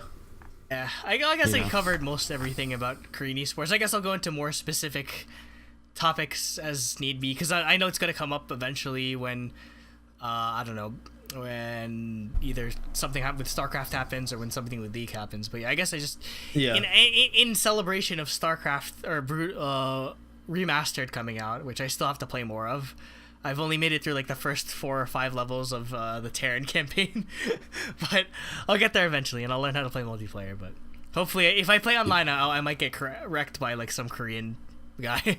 I don't know. Yeah. The only ones playing. You know, probably they love like man. Brood War is more popular than I don't know, sports. Yeah. Yeah. So go Team Liquid. Should we go into topic 4? Mm-hmm. Yep. Alright, so topic 4 is very similar to Nate's topic, except it's about people, not songs. Yep. We're objectifying women, so if that makes objectifying you angry, women, so yeah, if you don't like you probably shouldn't listen to K-pop. Don't worry. If you don't like the objectification of people. Don't worry, we're gonna all idols are. We're gonna do it for men too next week. Yeah, don't worry, we're gonna do a top 10 male biases next week because I need. Yeah, so I have a lot. So yeah, top 10 female biases. So yeah, I guess we could start. We can do the same order as I guess what we did for IOI ranking. First. Yeah. We'll start. Basically, we're just listing our favorite K-pop girls. Yep. Jacob wanted us to list our favorite biases, so. Yep. Because I've been thinking about it. I was like, I wonder if I could like just get it. Figure it out. Nice solid top 10. Yeah. This is impossible because there's so many people I had to admit. So. Yeah, so okay, well I put a rule where it was only one per group, kind of. I put my actual. I ignored that rule. So, see when you said top 10 biases, I was thinking top 10 biases of groups. So like, I couldn't pick multiple members of a single group. So I mean, this list probably would be a little different. No, but I think it would be different because there would be some people who probably would have got knocked down for, like, Taeyang and Soyeon. Well, I sort of kept it in the back of my head. I didn't want to go crazy and just be like top 10. All right, SNSD and one person. Yeah. Well, yeah. You know. Yeah. Okay, so starting with the honorable mentions, we have Susie of Miss A. Because I gotta add her to the honorable mentions. She's nice, and she's talented. She's not just eye candy. Yeah. Yep. And I met her, and she was a very nice person. So she was a very nice lady. Yes, she was a nice young lady. Also Luna of FX. Oh damn! I forgot Luna. Oh shit. Yep, Luna is my FX bias. Hani from EXID, of course, because Hani's amazing, and Ellie, you forgot her. No, Ellie's like if I had to make a list of every, if I had to make this list, but for every female idol that I know, she would be on the bottom of the list. Oh, I thought you were gonna put like top 10 idols I hate or whatever. Female idols. Because she wrote Cream. And Solar is my last honorable mention. Wow, you didn't. I know you love Solar a lot. I'm surprised you didn't put her on your top 10. Well, there's more important people on this list. Coming at number 10, we have Yeonjung from Cosmic Girls. Wow. Because obvious reasons. Okay. It's exactly. It's gonna be the entire. It's gonna be. There's only 10 slots. You can't fit all of IOI in here. It's not all of IOI. There's actually only, like 5 or 6 of IOI. It's only half the of list is okay, so it's essentially everyone that was in What a Man. So, number 9. So this is where it gets like weird, because I fudged some numbers to fit my one person per group rule. Yoojung from Wiki Wiki. who's not actually my Wiki Mika bias, but you have to put her because you love IOI. Goddamn cheater. Exactly. Number 8, the first of 5 non-IOI members, is Namju from Apink. Okay, I have see to have why. Namju on there. I'm starting to come around to Namju because number 3 favorite group of all Namju time. gets slept on by people, man. She does. She is a very underrated bias. She's been showing up on my Tumblr She's dash very lately, talented at dancing. It's beautiful. because Apink doesn't have the intense dances that shows off her talent, and she's good at singing too. So if Namju she's had like the third I was gonna best, say right? she's probably like the 3rd best singer and the best dancer. If Apink had like G-Friend level choreography, then maybe we'd see more of that. Yeah. But I don't think that'd fit their style. Yep. Number Give 7. Namju a sexy solo, and then Exactly. Hell yeah, I'd be up for that. Number 7 is Chungha, because Chungha. I mean, she can't not be on this list. Yes. Number 6 is Mina from Twice. Okay, I thought you were gonna put Kang Mina. Because she's my Twice bias. If I had to pick one, she's the bias. Chaeyeon is a close second, but Yeah. I'm surprised you put your Twice bias so low. You always speak highly of Mina. I do. Well, I mean, I speak highly of all these people. You gotta remember, Andrew, 2nd generation exists. Yeah, exactly. That's true. There's a lot of recency bias, I'd say. Yeah. Number 5, Doyeon, my IOI bias. Goddamn cheat! What the hell is this list? Doyeon from IOI. From IOI, yeah, she's And my not IOI Wiki bias. Wiki. Oh, I mean, she is there too, but you What judged the my hell? Wiki Wiki bias. So Doyeon's my IOI bias. I had to fudge the numbers somehow, okay, to get both of them on this list. Doyeon, obvious reasons, because Doyeon is the best, and everyone likes Doyeon. She's cute.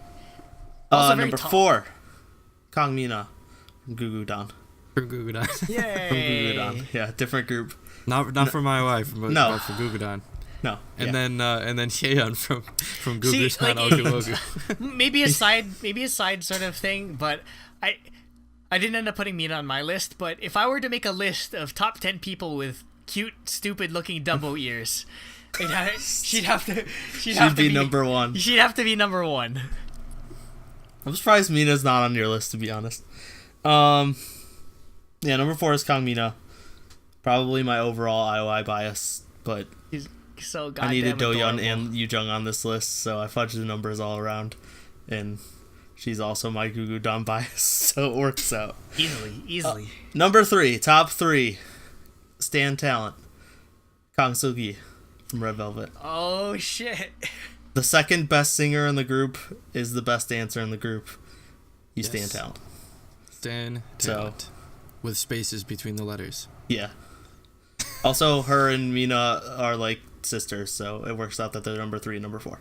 Because if you look at them, they do look alike. A Yeah, lot. they both Solgi would be on my stupid yet cute Dumbo ears. Dumbo ears as number 2, probably. Yeah, so Solgi is number 3. Number 2, possibly the one you guys forgot about. Han Seung-yeon. I just said her name wrong. From Kara. No. Wow. Okay, see, again, I wasn't that into Kara. Soon- So Hell yes. Yeon Hell from Kara. yes. Is my number 2 Hell yes. bias. I understand My why, number though. I two- understand why, though. That eye My smile, number man. 2, She's the cute. eye smile, exactly. I love eye smiles. Hence my number 1, which is obvious because we talked about her all the time. The queen of eye smiles. Yes. Queen. Yeah, the Queen. queen. Tiffany, SNSD, of course. So yeah, Queen of my heart. obviously, like, starting off this list, I was like, Tiffany, Seungyeon, and Namju have to be on it at somewhere. Solgi and Mina from Twice. And I was like, I'll just fill the rest out with IOI because they're probably above anyone else I can think of. So, Oh my goodness. what? Ugh. What? You would have done it too. If, like, SNSD if this- split up into different groups, Oh yeah, I would. you would have done it. Oh yeah, my Maybe. favorites are Tiffany Taeyang. Tiffany from Tiffany, the solo singer. Yeah, Taeyang exactly. as Taeyang, the solo singer. The solo singer, yeah. Exactly. So you're a solo singer? Hey, you asked me for my bias list. I gave you my biases from IOI. That works for me. Works for me. Alright. And my favorite Gen 2 groups, pretty much. But no pristine members. Yeah, Reina was close. So Reina is definitely another honorable mention. I'd rather just Reina call and her Sua. Yabin, Sua to from be honest. Dreamcatcher. Huh? I'd Yabin. rather just call her Yabin. Apparently, yeah. everyone's been spelling it wrong. She just recently corrected everyone. What? Romanized is Yeabin. So Yavin? There's an A in there. Yeah. Yavin? Yabin. The Battle of Yavin? But it's still pronounced Yabin. Yabin. Yeah. I She think just she romanizes it in a weird honestly, way. I think she did a stage name because her name is Kang Yabin, which is also the name of a Korean model who is known for having really big boobs. Yes, So that's probably why now that you think about it. Yes. So definitely Reina and Sua from Dreamcatcher are other honorable mentions because they were close. That's my list. Okay. Pretty obvious. It was pretty expected. Yep. It's pretty good. Quality list. All right. So IOI approved. Yeah. IOI approved. IOI approved. Yes, 100%. All right. So my list. That approved list. My list again. It's gonna have. I'll start off with a lot of my honorable mentions. First of which is Cheng Xiao. I'm sorry. I love you. I love like your whole like. Clearly, he doesn't love you enough. No. There's just a lot. It's just very complicated. I don't know. Very complicated relationship. There's a lot. Go to Facebook, set the relationship to it's complicated. I'm sorry. It's very hard to balance waifus, you know. Yeah, that's basically what we're doing. Top 10 K-pop Pretty much waifus. top 10 waifus. As they say in Kiniro Mosaic, don't have more than one waifu or else you'll ruin your lifeu. But we do it anyway. But yeah, I mean, I love Cheng Xiao. Obviously, she did that amazing Chun-Li cosplay with to throw out the first pitch and everything. And obviously, she's my IOI. Jesus Christ, IOI. She's my Wuji Sonya. Talked about IOI so much. Speaking of IOI, I'd also put Chang'e on my honorable mentions because Chang'e. Honorable mentions. Yeah. She's like top 5. No, she wasn't even top 5 for me, but. No, she was like 7 for you, I think. Yeah, she is. Who else did I put in my honorable mentions? I have to put Dara because I have to like people that are basically Filipino. She's more Filipino than I am, which is a shame. Who else? I'd have to put Yubin from Wonder Girls because she's amazing. I know she's just pretty solid rapper. God, who else? One thing you probably wouldn't expect. Goodness. Someone that I put in my honorable mentions mostly because she's sort of fallen out of like I guess not necessarily my favor, but she's sort of like moved her way down the list would be Jessica. Again, she was my original Soshi bias, but I mean, but Coradel fucked her over. I mean, there's nothing wrong. I mean, she got to be my. You hear that, Tyler Kwan? You hear that? Yeah, Screw fuck you. Give us playback. Give us playback. All right, I guess that's hit all. The playback, damn it! Hit the playback, Tyler Kwan. Do it. We should make a shirt out of that. Hit the playback, Tyler Kwan. I would 100%. I would send that shirt to Korea. Send that shit I would ship it to Korea. Go to their address. You go to a Jessica fan meet and just wear this shirt and just chant. I have a side picket sign. I'm just like picketing a Jessica fan meet. Hit the playback, Tyler Kwan. Hit the playback, Tyler Kwan. All right. Oh yeah. So I guess this is mostly recency bias, but again, I don't know. This is just what I felt in the moment. Number 10, Somin from Card. Again, the sheet was very. You honorable mention, 100%. I guess, but for me, like, I was debating whether or not I would put her on this list. So but makes you. No, yeah, Somin, just putting Somin on the list entirely, but. Her being an anime character is what pushed it over. Somin's your literal wife. Except her anime character is 14. Yeah, you don't even care about her. You put her anime character on the list. She doesn't even voice her own anime character. Because she doesn't speak Japanese. I was gonna say, of course she doesn't. But no. I tell you my plan that... Okay, I told you my plan that, right? I'm going to buy... Because the single, Purity album? yeah, the Purity single for Checky Love is like $5 on Discogs.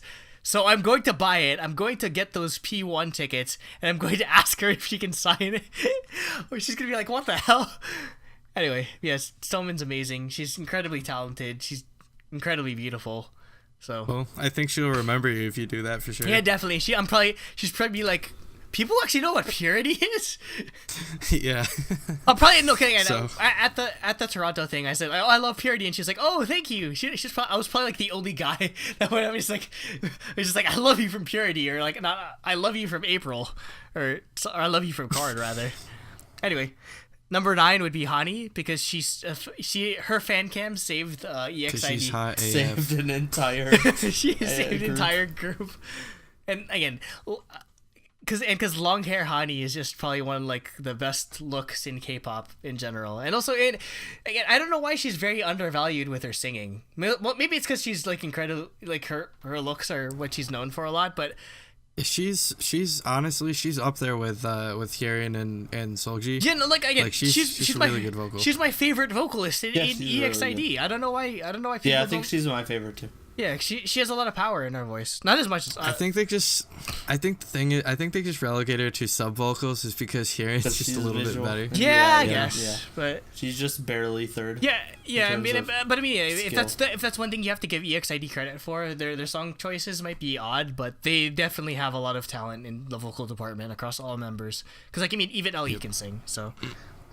Ellie's an honorable mention as well, surprisingly, because I think she actually surprisingly looks she good. wrote Cream. You have to. She wrote Cream, and then she looks amazing with bangs, and usually not everyone can pull straight bangs off, but she pulls it off. So I can't imagine her without bangs. It look weird. Anyway, number 8 would be Choa, formerly of AOA. Rip. I hope she's doing better now. She just posted a message on her Instagram for all the kids taking their college entrance exams. Oh, rip me. What a sweet human being. I'm already in college, but rip me. But yeah, Choa, not only is she's one of the very few people that I can't like. She looks amazing with short hair. Mostly, maybe it's because she's short herself, but I don't know. Also, they had a single called "Short Hair." Yeah, that's true. That's it. But I mean, that's not one of my favorite AOA songs. No. I didn't really like that one. I didn't really like anything pre. Like a cat. Even like a cat, I'm pretty lukewarm on. Anything. What? I love like everything pre mini. Everything pre mini song. skirt I don't like, or it's just like Because I don't know, it was just weird AOA. Wasn't miniskirt before like a cat and short hair? I guess, but. I think so, yeah. And miniskirt was Isn't miniskirt the one where they song. had like milk or something like dripping on them? Yeah. Yeah, I don't know. Anyway, Choa, she's the lead vocalist essentially. She's the lead vocal of AOA. Was the lead vocalist? I don't know how they're gonna work. I mean, I guess they can make it work, but I mean, her vocals are amazing. She's not just like they're just gonna have to utilize Yuna a lot more. Mm-hmm. Number 7 would be Hyuna. I'm surprised nobody had Hyuna on their list so far. Hyuna wasn't even my bias in 4 minutes, so. Oh, she's mine. She's mine. Gayun's my bias. I'm sorry. Something changes you once you see Hyuna in real life. I like Hyuna a lot, but Gayun was my bias in 4 minutes. Well, probably even like 2 years ago, if you ask any Korean man who is the hottest girl alive, they'll say Hyuna. But now it's Soyeon. I mean, I guess honorable mention. But I don't know. I'm kind of like half my Tumblr like wall or feed is just Soyeon. So I guess I'm kind of bored of Soyeon now. But yeah, no, Hyuna's amazing. Very talented. She's pretty talented when it comes to like music production as well. So number 6, again, another one I'm surprised nobody put. IU. She's in my honorable mentions, so she should have been in mine. Like, There's just too many. I can't just name off like 40 girls as my honorable mention. I'm sorry, IU. Because I could have the whole girl spirit like performance, or not girl spirit. Is that what it's called? Girls present. I'm sorry, from the Gaio Daegjeon, like the 50 people doing exactly. Because like even IOI twice. Maybe it's because I'm the same Friend. age as IU. Red That's why I Velvet. identify with her more. But again, even back when the extent of my K-pop listening was SNSD 21, IU was there. Like IU was like one of the earliest people. Oh I yeah, listened I to. was one of the first. Yeah, same one of the first. So yeah, people I and listened she's to. grown into a beautiful woman. So, god damn it, she's gonna be on this list. Number 5 is Momo, my Twice bias. So obviously, yeah. Again, I Momo ring. I have to give props for someone that's good at dancing and is a gigantic weeaboo that likes Nico. Well, She's Nico not a from weeaboo. Otaku. She's an the, otaku. like- She's an actual. She's an not otaku. even an otaku. She's like the personification She's of an Japanese. anime character. Yeah, she's the She's just a Japanese she's anime the personification girl. of Moe. In the- Literally, she's literally yeah, Moe. exactly. But yeah, no. Between her That cosplaying Sailor Chizu Jupiter, Kimbap. That's like the cutest thing ever said in the world. And she was talking about cheese kimbap. Chizu. Wait, Sisek Shuju? Chiju. Wait. Chiju. I mean, she pronounced Yeah. it. In But no, it's, Japanese, just, Chizu it's Kimbap. from Knowing Bros. She just says That it in was this Sana. That was incredibly Sana. adorable way. That was Sana. Oh no, Sana. Yeah, that's right. Sorry. Sana would be my again. getting Sana mixed up. The entire J line Yeah. would be an honorable mention. But anyway, I love Momo, cause Nico. Number 4 would be Sulgi. I think that's pretty self-explanatory. Sulgi's Hands just. down. I still Yeah. I still can't believe she's younger than I am. That still blows my mind. She's 2 years older than me, I think. Yeah. So God, really? She's that young? 96. Yeah, she's 96, I think. No, I guess that's not. That's 5 years. creepy. It's not Anyway. that bad. It's not Okay. creepy. 5 years. Not creepy. Not creepy. It's just like it's creepy to think that she's younger than me. That she's, oh yeah. Yeah. Okay.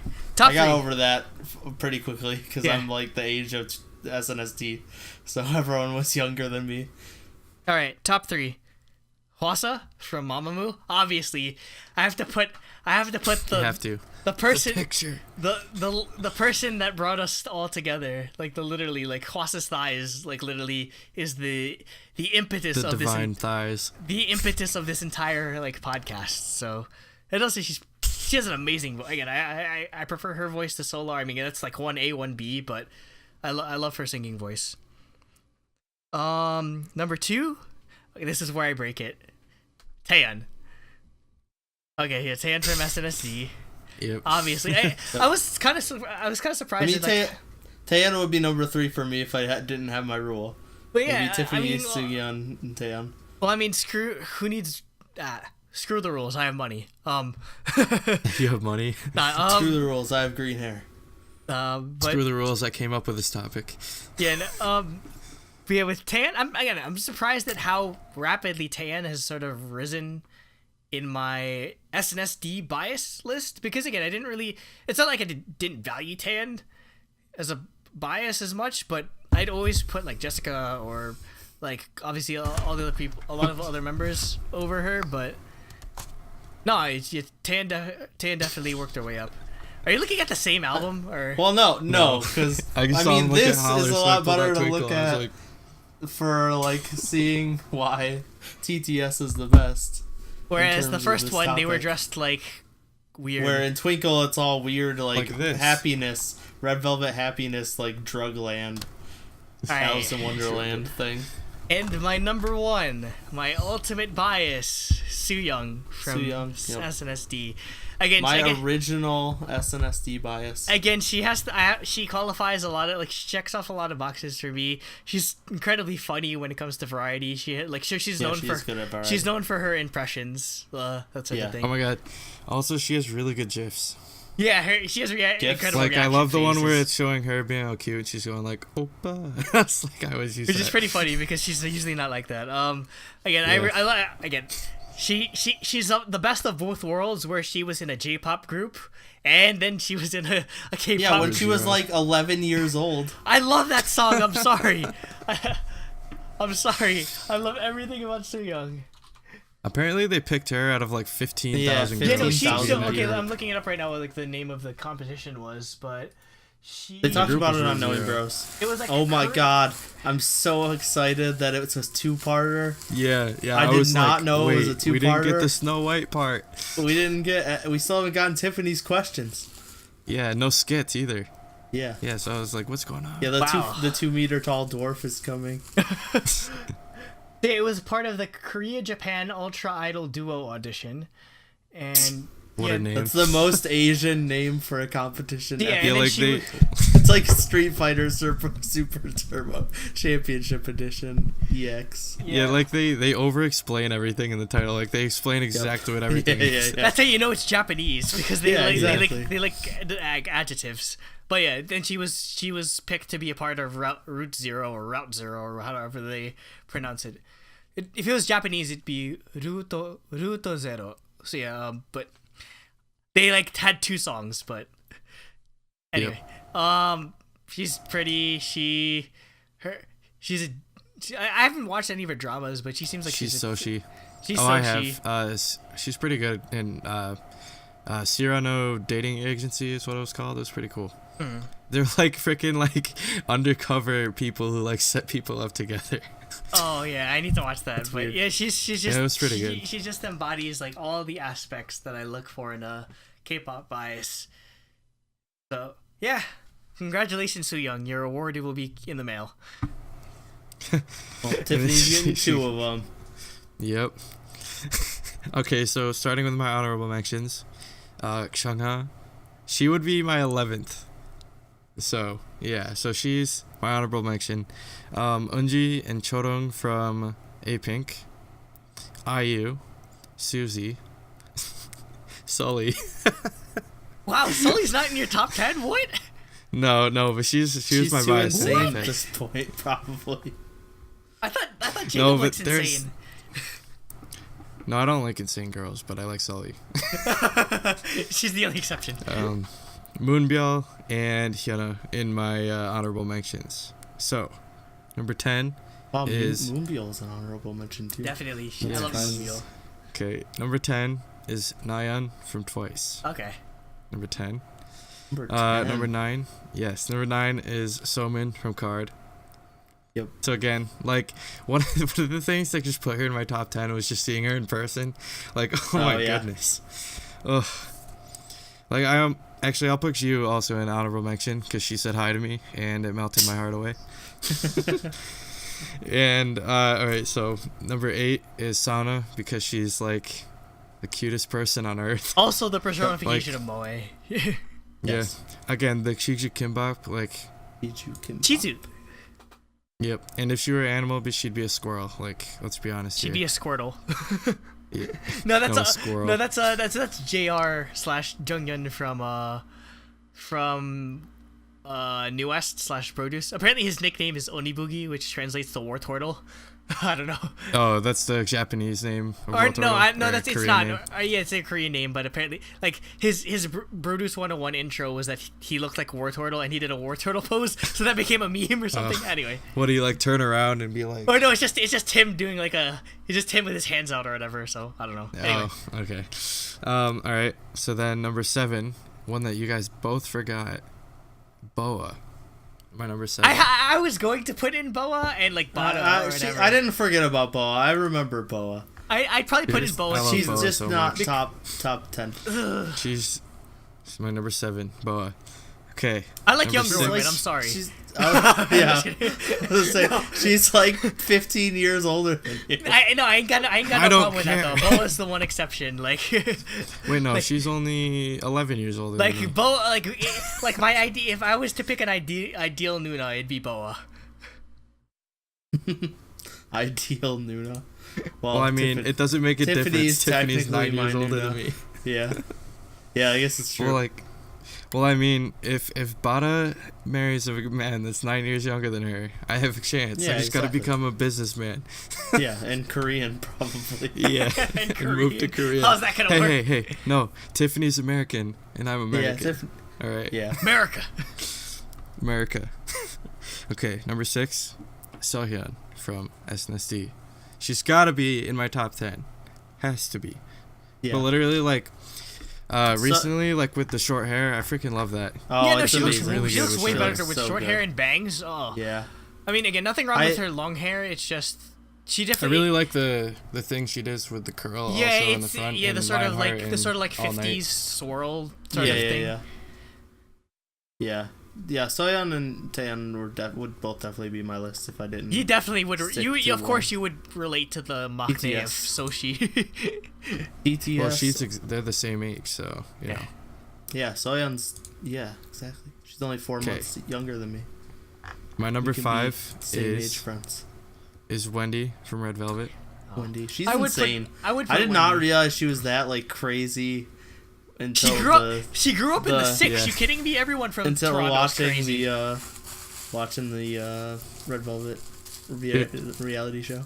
Yeah, it's so funny watching her. Like, I never realized it, but she actually does still have a accent when she speaks Korean. I never realized it, but until I watched her. When she speaks Korean, cook with when she speaks with like a Western, like a Canadian accent or American accent, or a little bit. Like Tiffany does too, a little bit too. Like you can tell they speak English. Yeah, exactly. The way they pronounce some of the letters. Yeah, it's so funny. Like, especially when she speaks English. Like, there's this one program, I have no idea what it was, but like they were playing a game. Like we had to guess words, and like some of them were English, and Ita could not understand what she was saying because she'd say it in English. Yeah, she'd be like Russian roulette, and he's like, what? He's like, what? Russian roulette. Yeah. Or the video where she'd be like red velvet, the velvet, and then basically she gets so annoyed. Well, because I mean I get it. I'm pretty sure is English her first language, or no? Well, she was born in Korea, and no, she was born in Korea, and then they moved to Canada, where she went to school. Okay, so that's probably why she also lived in Minnesota for a bit. I was gonna say she was in Minnesota too. So that's probably why she like identifies with speaking like English, Canadian and American English. Yeah, a lot more than she does Korean, because it's where she had her formative sort of years. So yeah. So Wendy from Red Velvet. She just seems like the kind of girl you just want to hang out with. She's adorable. I love Wendy. Oh, yeah. Good. Oh, I thought you were gonna keep going. Anyways, number 4 is, surprised you haven't predicted it yet, Sunmi from Wonder Girls. Yeah. I mean, she is on your list. Dude, honestly, she's like one of the best looking women I've ever seen. But she was in Wonder Girls for like all of like a couple of songs. Like she was only in Wonder Girls. She's in the early years. And then the late years. Yeah. Anyways. That fan cam of her is legendary. It's like my favorite fan cam ever. I just realized how confusing it must have been. You had Sunmi and Sunyi. Oh yeah, Sunye. Yeah, Sunye.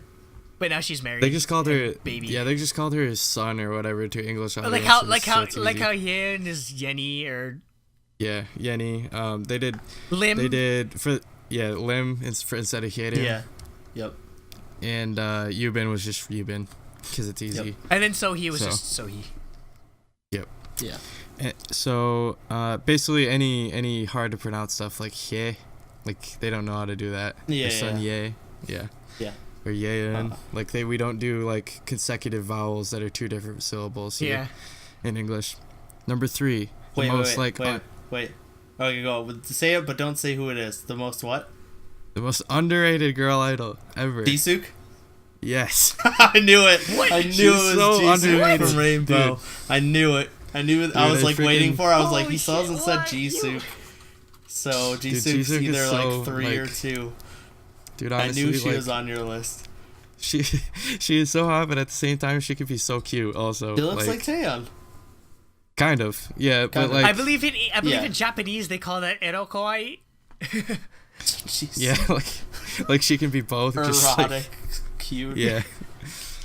Yeah, it's kind of perplexing to be honest. But yeah, like, and on top of that, she like is into everything. She likes computers, she likes gaming, she likes cooking, she likes like craft. Gundams. She likes doing everything. Gundams all over. She has an entire room dedicated to Gundams. Gunpla. That's amazing. Yeah, she's probably watches anime then, considering she has Gundams. Definitely. She's a weeb. Like, yeah. He is 100% a weeboo. Jisoo from Rainbow. I also watch her fan camps a lot. Oh, I Lord. knew she was on this list, and I was like, it hasn't happened, so it's probably 3rd. The most underrated. All right, number 2. You can guess it again. You haven't said Taeyang yet, right? So nope. Taeyang? Yeah, Taeyang's number 2. Yes. Again. Yeah. So we both have Taeyang, some team members. number 1. Taeyang number 1. Taeyang, it's meant to be. Yep. So, anyways, Tiffany's wife, Taeyang. Tiffany. Yep. Or husband. Some people say husband.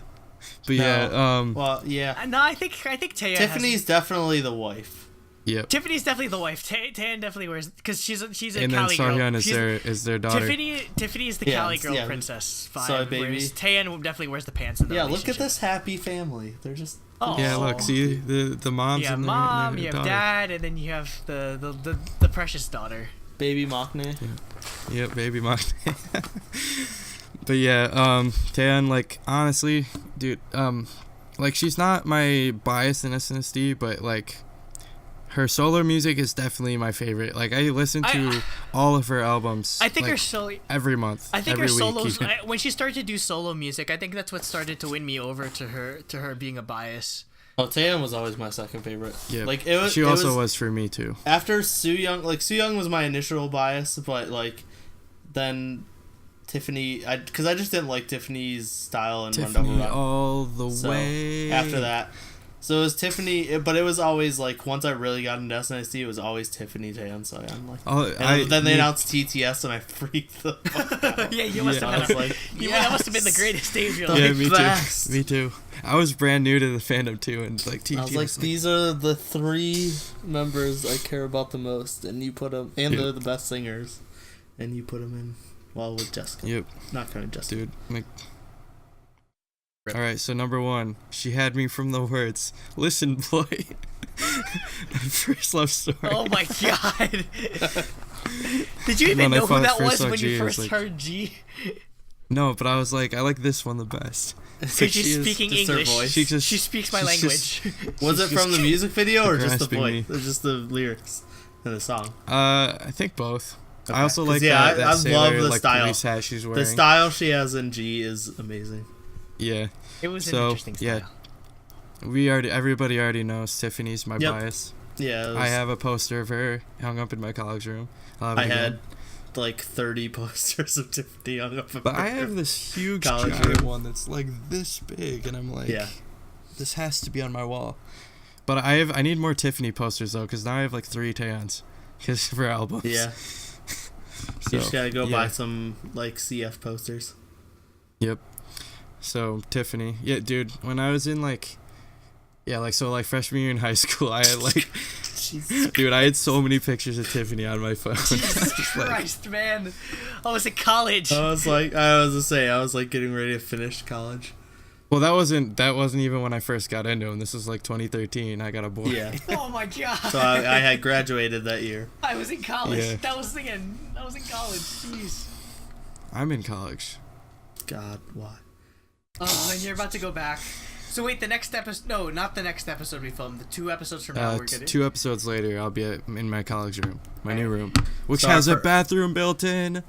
Oh yeah, shit! That's always nice. So do you? So I don't have to share a roommate? bathroom with 50 people. Yeah, I do, but I think you'll be fine with it. So yeah. So. And if not, you can just buy some chloroform. Yeah.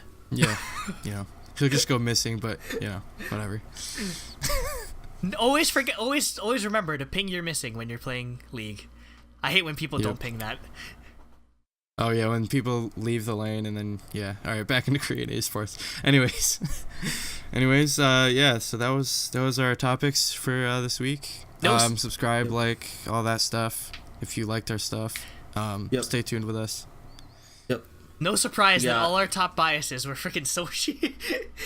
If you know us, you should know. You should know by now. You should know by now. It's gonna be like 10 years from now. They're not even gonna be a thing anymore. I'd be like, hey guys, remember Tiffany. Girls' Generation, the best group ever? Yeah. Just be jamming out to their discography in the car. Yeah, it's like it's like listening to Spice Girls now. Yeah. Yeah. Or Spice Girls is what I go to. Yeah. Yeah. But all right. So upcoming slate. Wiki Miki, G-Friend, Parallel unboxings, plus whatever old unboxings are still left. 101. And I have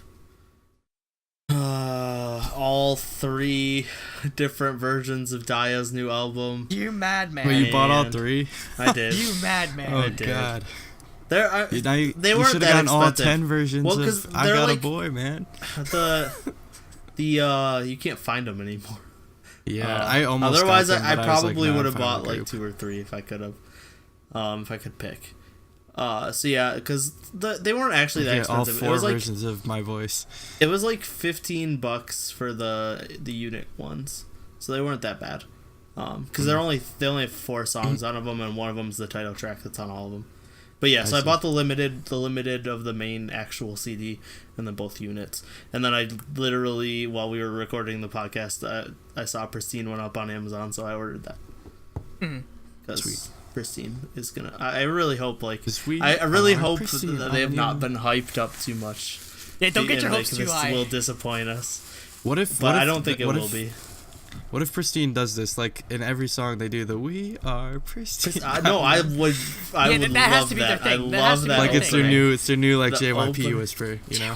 It's a ballad. There's like or the ZI or their ZI co. Pristine or something. I don't know. Pristine. Yeah, I don't know what they do, but anyway, yeah, change up every time. But yeah, so I also have 101. I have both versions of the album and some golden tickets that I don't plan on using. So if you whenever that video goes up. I could help you use them. I was gonna say we can figure it out. I can read. All right. You guys that actually read moon runes, you can enter it, and then they'll make and then 101 will make a video for you guys, even though you aren't the 101s like the produce stands. So anyway, yeah, we have some vlogs and some other stuff coming up as always. So don't worry, Haru, we'll get there eventually. We'll get there. I swear. We just have a lot of stuff on our plate, and I have a lot of concerts coming up, definitely. So, yeah. Once Jacob goes to school and he has schoolwork and stuff, he can ignore it and work on the other thing. All right, so I guess that's it.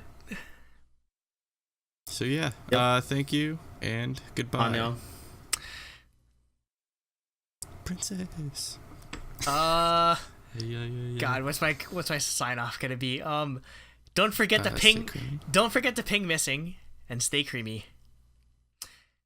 This is actually this is one of their best albums. I was gonna say this is my favorite Sochi album. Period. Okay, we might I think this beat every other Sochi album. We might have to save that for we have to dedicate a topic to that because rank Sochi albums. Best Sochi albums. I'm not.